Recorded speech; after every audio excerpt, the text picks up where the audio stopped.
নমস্কার বন্ধুরা, welcome to my channel My Fortune Story. আশা করছি আপনারা সবাই ভালো আছেন। ফিরলাম নতুন ভিডিও নিয়ে। ভিডিওটি সম্পূর্ণ দেখার অনুরোধ রইল। আর ভিডিওটি দেখে যদি ভালো লেগে থাকে তাহলে প্লিজ একটা লাইক করে দেবেন, আর অবশ্যই চ্যানেলটি সাবস্ক্রাইব করে আমার পাশে থাকবেন।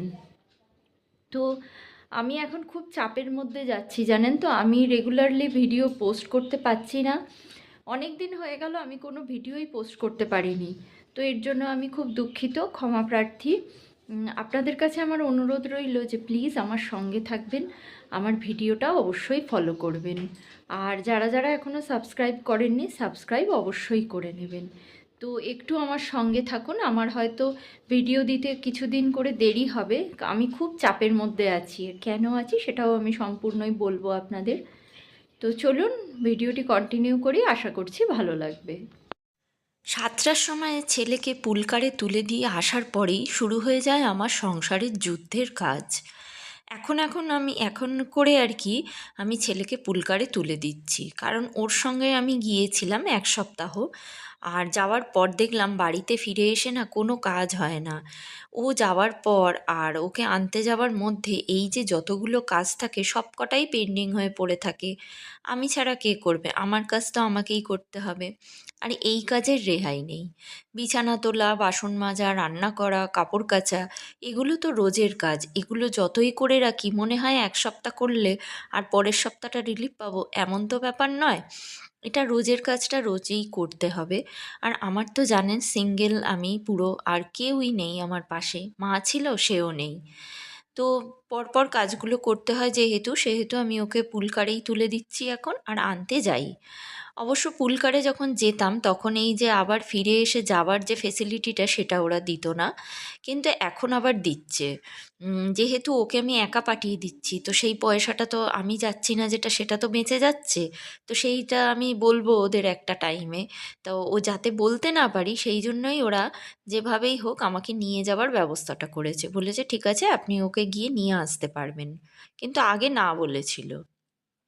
যাই হোক, এইটুকু ফেসিলিটি দিচ্ছে, এটাই আমার পক্ষে অনেকটাই। তো ফেসিলিটি নয়, এটা নিয়ম, যেটা আমি আমার পয়সাতেই যাচ্ছি। আর এসেই আমি কি করি, সঙ্গে সঙ্গে আমি বিছানাটা আগে তুলে নিই। বিছানাটা তুলে নিলে না মনে হয় যেন বাড়ির কাজের 50% হয়ে গেছে। বিছানাটা তোলার পরেই এবার আমাকে আস্তে আস্তে কলের কাজটা সারতে হয়। কারণ কি জানেন তো, আবার ঘরে তো আমি একা নেই, আর একটা ফ্যামিলিও আছে, তারাও কলের কাজ করবে। তো সেই জন্য আমাকে কলটা ছেড়ে দিতে হয়, নাহলে এই নিয়ে একটা অশান্তির আর কি সূত্রপাত হয়ে যায়। তো সেই জন্য আমি কি করি, এসেই এদিকে বিছানা তুলি, আর এদিকে না গ্যাসটা জ্বালিয়ে আমি রান্না বসিয়ে দিই। যে ব্রেকফাস্ট করব, বেশিরভাগ দিনই ব্রেকফাস্ট করি না, কারণ আমার দিব্যসোনাকে যে ওকে সকালবেলা হয় আলু ভাজা নয় বেগুন ভাজা যাই হোক দিয়ে রুটি খাইয়ে দিই, আর একসঙ্গে আমারও করে নিই। আর কোনো কোনো দিন যদি ওকে সুজি খাওয়াই তো একসঙ্গে আমারও করে নিই। আর এদিকে আমি করেছিলাম কি, বিছানাটা করতে আসার আগে, সেটা তো একসঙ্গে ফ্রেমে ধরা যায় না, এটা আমি দেখিয়ে দিলাম। শিম সেদ্ধ বসিয়ে দিয়ে এসেছিলাম, শিম ভাজবো আজকে। আর বিছানা করার মাঝখানে মাঝখানে গিয়ে উল্টে দিয়ে এসেছি। শিম সেদ্ধও হয়ে গেছে আমার। তারপরে আমি বেগুন ভাজা বসিয়ে দিয়েছিলাম। বেগুন ভাজা বসিয়ে দিয়ে আর জলটা তুলে নিচ্ছিলাম, আর সেই সময় বেগুন ভাজাটা হয়েও গেছে, শিম ভাজাও হয়ে গেছে আমার। আর একদিকে ভাত বসিয়ে দিয়েছিলাম, আর এরপর আমি শুক্তোটাও বসিয়ে দিলাম। শুক্তোটা বসিয়ে দিয়ে কিন্তু তারপরে আমি বাসন মাজতে গিয়েছিলাম, কারণ যতক্ষণে এটা সেদ্ধ হবে ততক্ষণে আমার বাসন মাজাটা হয়ে যাবে আর কি। এই ভেবেই আর কি বসালাম। তো আজকে আমি রান্নাটাও আপনাদের কাছে খাপছাড়াভাবেই দেখাচ্ছি, কারণ এই যে আনাজগুলো সব দিয়ে, হিং দিয়ে, পাঁচফোড়ন দিয়ে, আর এই যে আদা সর্ষে আর জিরে বাটা, এটা আমাদের স্পেশাল শুক্তো। এই মশলাটা হয়তো সাধারণত কোনো শুক্তোতেই যায় না, কিন্তু আমরা যেভাবে তৈরি করি, মানে আমার মা, তার গুরুমা এইভাবে তৈরি করতো, তো সেইভাবেই ট্র্যাডিশনটা চলে এসেছে। আর এইভাবেই আমি শুক্তোটা বসিয়ে দিলাম, জাস্ট উচ্ছেটা দিয়ে নামিয়ে নেবো, সেটা আর আপনাদের দেখানো হয়নি। তো উচ্ছেটা সরি, যতক্ষণ শুক্তোটা হচ্ছিল ততক্ষণে আমি বাসনগুলো মেজে নিয়েছি। বাসনগুলো মেজে নেবার পর আজকে আমি আলু, ওলকপি আর মাছ দিয়ে ঝোল করব। তো ওলকপি ভেজে তাতে একটু নুন, হলুদ আর একটা কাঁচা লঙ্কা দিলাম, যাতে করে একটু ঝাল হয়, আমার মুখে লাগে। আর খুব ঝাল যাতে না হয়, যাতে আমার দিব্যসোনা খেতে পারে, সেই জন্যই এইভাবেই করেছি। আর এতে কড়াইশুঁটি দিয়ে রান্না করলে এরম পাতলা ঝোলটা বেশ সুন্দর লাগে। এখন কড়াইশুঁটির সিজন, এখন খাবো না তো আর কবে খাবো? তো এইভাবে আমি বসিয়ে দিলাম আর মাছটা দিয়ে নামিয়ে নেবো, এটাও খাপছাড়াভাবে দেখালাম। ঝোল বসিয়ে দিয়ে এসে এখানে আমি কাপড়গুলো কেচে নিলাম, কারণ কি জানেন তো, না হলে আমি টাইমের ভেতর সব শেষ করতে পারবো না। এইদিকে আমার রান্না করা, এদিকে বাসন মাজা, কাপড় কাচা, আবার এদিকে স্নান টান করে সব কাপড় জামা রোদে দিয়ে শুকনো করে তারপরে পুজো করে বেরোতে বেরোতে 11টা বেজে যাবে। ওরা আমাকে 11টা টাইম দিয়েছে পুলকার। 11টার মধ্যে গিয়ে আমাকে দাঁড়িয়ে থাকতে হয়, ওরা আমাকে রিসিভ করে নেয়। তো সব কাজ যদি আমি একটা একটা করে সারি, তাহলে কিন্তু হবে না। প্রত্যেকটা কাজ মানে আর কি ঠিকভাবে একটা রুলসে ফেলে আমাকে করতে হয়। এদিকে রান্না আর এদিকে কলের কাজ, দুটোই একসঙ্গে তাল মিলিয়ে করতে হয়, না হলে আমি পেরে উঠি না। আর সময়টা তো থাকে না, পেরে উঠি না বলতে হয়তো করে নেব, কিন্তু সেটা সময়ের ভেতরে তো আমাকে করতে হবে সবটাই, তাই জন্য। আর আজকে বেশ কিছুটাই কেচেছিলাম, আজকে বলে না, প্রায় দিনই আমার এতটাই কাঁচা থাকে, কারণ জানেনই তো, ঘরে বাচ্চা থাকলে তার অন্তত 3 সেট, যতই কম তাকে জামা কাপড় ছাড়াই না কেন, অন্তত 3 সেট জামা কাপড় তার পরবেই। তো সেই 3 সেট জামা কাপড়, তারপরে ধরুন এখন শীতকাল, শীতের জামা, এই সব কিছু করে না বেশ জামা কাপড় আমার রোজই পরে। আর চাদর টাদর প্রায় দিনই আমি 2 দিন 4 দিন পর পর আর কি চেঞ্জ করে দিই। তো সেই জন্য তো পরেই।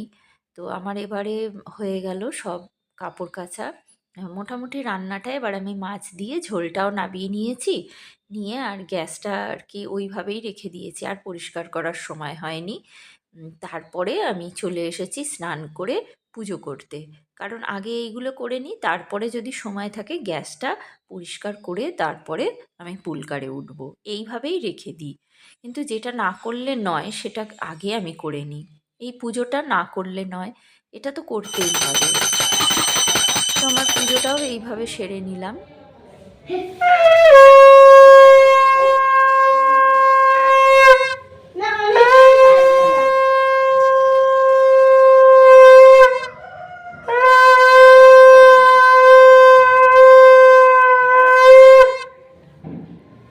উপরে ঠাকুর ঘরে পুজো সারবার পর আমি আমার নিজের ঘরেও পুজো সেরে নিই, কারণ এইখানে আমার গুরুদেব প্রতিষ্ঠিত আছে। তো এই ফটোগুলো না সব আমার মা এনে দিয়েছিল। তো সেই জন্য একটা কি বলবো, পুজোটা যখনই করতে যাই তখনই ফটোগুলো দেখে মায়ের কথা মনে পড়ে। যাই হোক, রোজের নিত্য পুজো তো করতেই হবে। আমি আমার গুরুদেবকে, মাকে, ঠাকুরকে, সবাইকেই ফুল দিয়ে দিলাম, দিয়ে এখানেও আমাকে পুজো করতে হয়।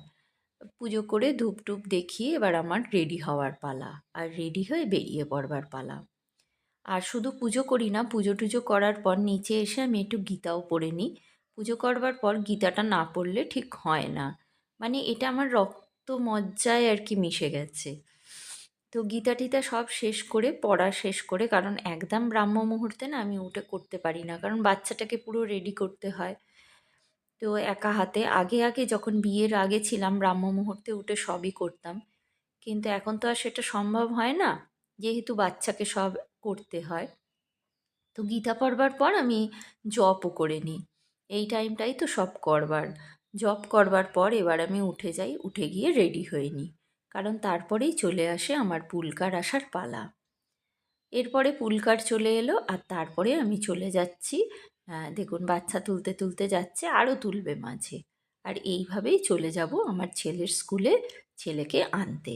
তো এইভাবেই আমার 7টা থেকে 11টা টাইমটা কাটে। তো ভিডিওটি আজ এই পর্যন্ত রাখলাম, ফিরবো নতুন ভিডিও নিয়ে, ততক্ষণের জন্য সবাই ভালো থাকবে।